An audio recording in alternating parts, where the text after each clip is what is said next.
S ವೀಕ್ಷಕ ನಮಸ್ಕಾರ. ನಾನು ನಿಮ್ಮ ರಾಜು, ಮೈಸೂರು ಜಿಲ್ಲಾ ವರದಿಗಾರ, ಸವಾಲ್ ಟಿವಿ. ತಾವೇ ನೋಡಿದಿರಾ, ಮೊದಲನೇ ಬಾರಿಗೆ ಇನ್ವಿಟೇಷನ್ ಇಲ್ದಿರಂತ ಹೋಗಿರುವಂತ ಕಾರ್ಯಕ್ರಮ ಇದು. ಕಾರಣ ಏನು ಅಂತಂದ್ರೆ ಅಜಿತ್ ಸರ್ ಬರ್ತಾ ಇದ್ದಾರೆ. ಇವತ್ತೇನು ಭ್ರಷ್ಟಾಚಾರ ನಿರ್ಮೂಲ ವಿಚಾರವಾಗಿ ಅಜಿತ್ ಸರ್ ಅವರು ಅಂದ್ರೆ ಸುವರ್ಣ ಟಿವಿಯ ಮುಖ್ಯ ವಾಹಿನಿಯಲ್ಲಿ ಬರುವಂತ ಅಜಿತ್ ಸರ್ ಬರ್ತಾ ಇರುವಂತ ಒಂದು ಕಾರಣವಾಗಿ ನಾನು ವಿತೌಟ್ ಇನ್ವಿಟೇಷನ್ ಬಂದಿದ್ದೀನಿ. ಸಾರಿ ಕೇಳ್ತಾ ಮತ್ತೆ ಒಂದಷ್ಟು ಭಾಜಪದ ಕೂಡ ಇದ್ದಾರೆ, ಜೊತೆಗೆ ಹಲವಾರು ಪ್ರಗತಿಪರ ಸಂಘಟನೆ ಕೂಡ ಇದ್ದಾರೆ, ಜೊತೆಗೆ ಭ್ರಷ್ಟಾಚಾರ ಶಿವಕುಮಾರ ಸ್ವಾಮಿ ಅವರ ಒಂದು ಸಭಾಂಗಣದಲ್ಲಿ, ಜೊತೆಗೆ ರೈತ ಸಂಘಟನೆ ಕೂಡ ಇದ್ದಾರೆ. ಜೊತೆಗೆ ಮುಖ್ಯವಾಗಿ ಅವ್ರನ್ನ ಕೂಡ ಮಾತಾಡ್ಸೋಣ. ಸರ್ ನಮಸ್ಕಾರ.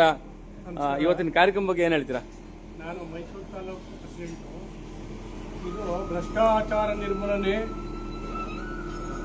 ಈ ಆಯೋಗದ ಪ್ರತಿಯಾಗಿ ಈ ಎಲ್ಲ ಇಲಾಖೆಗಳಲ್ಲೂ ಅತಿಯಾದ ಭ್ರಷ್ಟಾಚಾರದಿಂದ ಈ ಕೇಂದ್ರದ ಮತ್ತು ಜಿಲ್ಲೆ ತಾಲೂಕುವಾರು ಎಲ್ಲ ಕಡೆಯಿಂದ ಒಗ್ಗೂಡಿ ಈ ಕಾರ್ಯಾಗಾರವನ್ನು ಯಶಸ್ವಿಗೊಳಿಸಬೇಕು ಅಂತೇಳಿ ನಾವು ಮೈಸೂರು ತಾಲೂಕಿನವರು ಎಲ್ಲರೂ ವೆಲ್ಕಮ್ ಮಾಡ್ಕೊತಾ ಇದ್ದೀವಿ.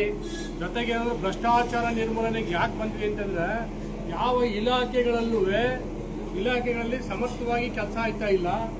ಜೊತೆಗೆ ಯಾರು ಅಮಾಯಕರಿದ್ದಾರೋ ಅವ್ರು ನ್ಯಾಯ ಕೊಡಿಸ್ಬೇಕು ಅಂತೇಳಿ ನಾವೆಲ್ಲ ಒಗ್ಗೂಡಿ ಈ ಪ್ರಚಾರವನ್ನು ಹಮ್ಮಿಕೊಂಡಿದ್ದೀವಿ. ಇವತ್ತು ಈ ಕಾರ್ಯಕ್ರಮ ಶಿವಕುಮಾರ ಸ್ವಾಮಿ ಮತ್ತು ಇವರ ಜಾಗದಲ್ಲಿ ನಡೀತಾ ಇರೋದ್ರಿಂದ ನಾವು ಭ್ರಷ್ಟಾಚಾರ ನಿರ್ಮೂಲನೆಯನ್ನು ನಮ್ಮ ಕೈಲಿ ಆದಷ್ಟಾದ್ರೂ ನ್ಯಾಯ ಕೊಡಿಸ್ಬೇಕು ಅಂತೇಳಿ ನಾನು ಮೈಸೂರು ತಾಲೂಕು ಪ್ರೆಸಿಡೆಂಟ್ ಆಗಿ ಮಾತಾಡ್ತಾ ಇದ್ದೀನಿ. Thank you sir, thank you. ಹಾಗೇನೆ ತಾವೇನು ನೋಡ್ತಾ ಇದ್ದೀರಾ, ಇಲ್ಲಿ ರಾಷ್ಟ್ರೀಯ ಭ್ರಷ್ಟಾಚಾರದ ಅಭಿಯಾನದ ಅಂತಾನೆ ಹೇಳ್ಬೋದು. ಅವರ ಮುಖ್ಯಸ್ಥರು ಕೂಡ ಇದ್ದಾರೆ, ಅವರ ಎಲ್ಲ ತಂಡ ಕೂಡ ಇದೆ, ಅವ್ರನ್ನೂ ಕೂಡ ಮಾತಾಡ್ಸೋಣ. ಮುಖ್ಯವಾಗಿ ಇವತ್ತು ಮೈಸೂರಿಗೆ ಸುವರ್ಣ ಚಾನೆಲ್ ಅಜಿತ್ ಸರ್ ಬರ್ತಾರೆ ಅಂತ ಹೇಳಿದ್ರೆ ಬಹಳ ಹೆಮ್ಮೆಯಾದ ವಿಚಾರ. ಸರ್ ನಮಸ್ಕಾರ. ಈ ವಿಚಾರವಾಗಿ ತಾವು ಏನ್ ಹೇಳಕ್ಕೆ ಇಷ್ಟಪಡ್ತೀರಾ ಸರ್?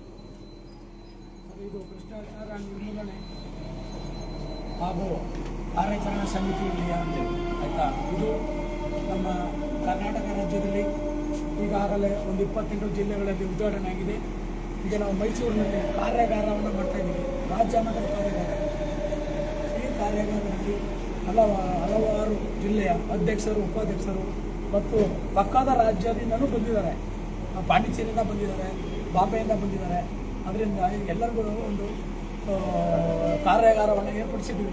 ತಿಳುವಳಿಕೆ ಯಾವ ರೀತಿ ಕಾರ್ಯಾಚರಣೆ ಮಾಡಬೇಕು, ಯಾವ ರೀತಿ ಹೋಗಬೇಕು, ಏನೇನು ಡಾಕ್ಯುಮೆಂಟ್ಸ್ ಇಟ್ಕೋಬೇಕು, ಅವ್ರನ್ನ ಇದು ಮಾಡಬೇಕಾದ್ರೆ ಆ ಥರ ಎಲ್ಲ ಮಾಡ್ತಾಯಿದ್ದೀವಿ ಸರ್.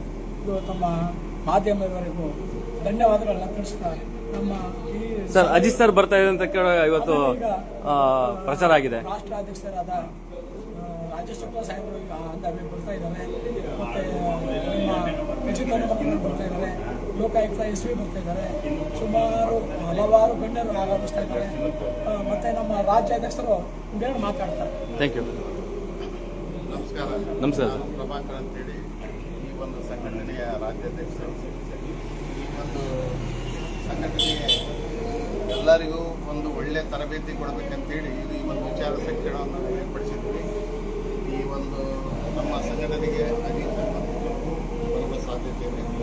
ಹಾಗೂ ನಮ್ಮ ನಾಗೇಶ್ ಅವರು ಅವ್ರಿಗೆ ಆಹ್ವಾನ ಇದೆಯಾ ಸರ್? ಅಜಿತ್ ಸರ್ಗೆ ಆಹ್ವಾನ ಇದೆ. ನಾವು ಭೇಟಿಯಾಗಿ ಬಂದಿದ್ವಿ, ಸ್ವಲ್ಪ ಬ್ಯುಸಿ ಇದ್ದೀವಿ, ನಾನು ಆದಷ್ಟು ಪ್ರಯತ್ನ ಮಾಡಿ ಬರ್ತೀನಿ ಅಂತ ಹೇಳಿದ್ದಾರೆ. ನಾವು ನಿನ್ನೆ ಕೂಡ ಭೇಟಿಯಾಗಿ ಬಂದಿದ್ದೀವಿ, ಸಾಧ್ಯತೆ ಇದೆ. ನಾವು ಸ್ವಲ್ಪ ಮೆಸೇಜ್ ಬಂದರೆ ಗೊತ್ತಾಗುತ್ತೆ ನಮಗೆ.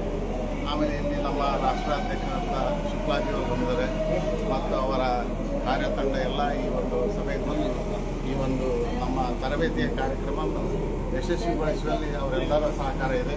ಮತ್ತು ಎಲ್ಲ ಜಿಲ್ಲೆಗಳ ಅಧ್ಯಕ್ಷರು, ಪದಾಧಿಕಾರಿಗಳು ಈ ಸಭೆಯಲ್ಲಿ ಬಂದಿದ್ದಾರೆ. ಅವರಿಗೂ ಕೂಡ ನಾವು ಈ ಸ್ವಾಗತ ಮಾಡಿ ಈ ಒಂದು ಕಾರ್ಯಕ್ರಮವನ್ನು ಅಚ್ಚುಕಟ್ಟಾಗಿ ನಡೆಸಬೇಕಂತ ಹೇಳಿ ನಾವು ತೀರ್ಮಾನ ಮಾಡ್ತೀವಿ. Thank you sir. ಏನು ಹೇಳ್ತೀರಾ ಸರ್? ನಮಸ್ಕಾರ. ನನ್ನ ಹೆಸರು ಶ್ರೀಶೈಲ ಕುಮಾರ್ ಅಂತ, ಕರ್ನಾಟಕ ರಾಜ್ಯ ಉಪಾಧ್ಯಕ್ಷರು. ಈ ಸಂದರ್ಭದಲ್ಲಿ ನಮ್ಮ ರಾಜ್ಯದಲ್ಲಿ ಭ್ರಷ್ಟಾಚಾರ ನಿರ್ಮೂಲನಾ ಮತ್ತು ಕಾರ್ಯಾಚರಣೆ ಸಮಿತಿ ಒಂದು ಸಂಸ್ಥಾಪನೆ ಆದ ಮೇಲೆ ನಮ್ಮ ಎಲ್ಲ ಜಿಲ್ಲಾ ಪದಾಧಿಕಾರಿಗಳಿಗೆ ಒಂದು ಮಾರ್ಗದರ್ಶನ ರೀತಿಯಲ್ಲಿ ಕಾರ್ಯಾಗಾರ ವರ್ಕ್ಶಾಪ್ ಮಾಡಬೇಕು ಅಂತ ಹಲವು ದಿನಗಳ ಒಂದು ಬೇಡಿಕೆಯಾಗಿತ್ತು. ಹಾಗಾಗಿ ಎಲ್ಲ ಜಿಲ್ಲೆಯವರನ್ನ ಒಂದೇ ಕಡೆ ಸೇರಿಸಿ ಒಂದೇ ಸೂರಿನಲ್ಲಿ ರಾಜ್ಯ ಮಟ್ಟದ ಕಾರ್ಯಾಗಾರನ ನಾವು ಇಲ್ಲಿ ಹಮ್ಮಿಕೊಳ್ತಾ ಇದ್ದೀವಿ. ಈ ಒಂದು ಕಾರ್ಯಕ್ರಮ ಗಣ್ಯರು ಬಂದಿದ್ದಾರೆ, ಮತ್ತು ವಿಧಾನಮಂಡಲವರು ಬಂದಿದ್ದಾರೆ, ಬರ್ತಾ ಇದ್ದಾರೆ. ಮತ್ತು ನಮ್ಮ ರಾಷ್ಟ್ರ ಅಧ್ಯಕ್ಷರು ಶಿವರಾಜ್ ಅವರು ಸಂಸ್ಥಾಪಕ ಅಧ್ಯಕ್ಷರು ಬರ್ತಾರೆ. ಈಗಾಗಲೇ ಸ್ವಾಮೀಜಿಯವರು ಬಂದಿದ್ದಾರೆ, ಜಡ್ಜ್ ಅವರು ಬಂದಿದ್ದಾರೆ, ನಮ್ಮ ಮೈಸೂರು ಜಿಲ್ಲಾ ಲೋಕಾಯುಕ್ತರು ಬರುವಂಥ ನಿರೀಕ್ಷೆಯಲ್ಲಿ ದಾರಿಯಲ್ಲಿದ್ದಾರೆ. ಎಲ್ಲರೂ ಒಂದು ಮಾರ್ಗದರ್ಶನದಲ್ಲಿ ನಾವು ಈ ಕಾರ್ಯಕ್ರಮವನ್ನು ಯಶಸ್ವಿ ಮಾಡಬೇಕಾಗಿದೆ. ಈ ವಿಚಾರನ ಹೇಳಕ್ಕೆ ಅವಕಾಶ ಕೊಟ್ಟಿದ್ದೇವೆ. ಧನ್ಯವಾದ. Thank you. ಸ್ವಲ್ಪ ಬೇರೂರಿದೆ, ಅದನ್ನು ಕಡಿಮೆ ಮಾಡಬೇಕು. ಈಗ ತಾಲೂಕು ಸಮಿತಿಗಳನ್ನ ನಾವು ರಚನೆ ಮಾಡ್ತಾ ಇದ್ದೀವಿ. ಮೊಬೈಲಲ್ಲಿ ಹೇಗೆ ಕ್ಯಾಚ್ ಮಾಡಬೇಕು. ನಮ್ಮಲ್ಲಿ ಮಹಿಳಾ ತರಬೇತಿಗೂ ನಮ್ಮಲ್ಲಿ ಅಭ್ಯರ್ಥಿಗಳು ಬಂದಿದ್ದಾರೆ. ಒಂದು ಸಮಿತಿಯಲ್ಲಿ 15 ಜನ ನಾವು ಪದಾಧಿಕಾರಿಗಳಿರ್ತೀವಿ.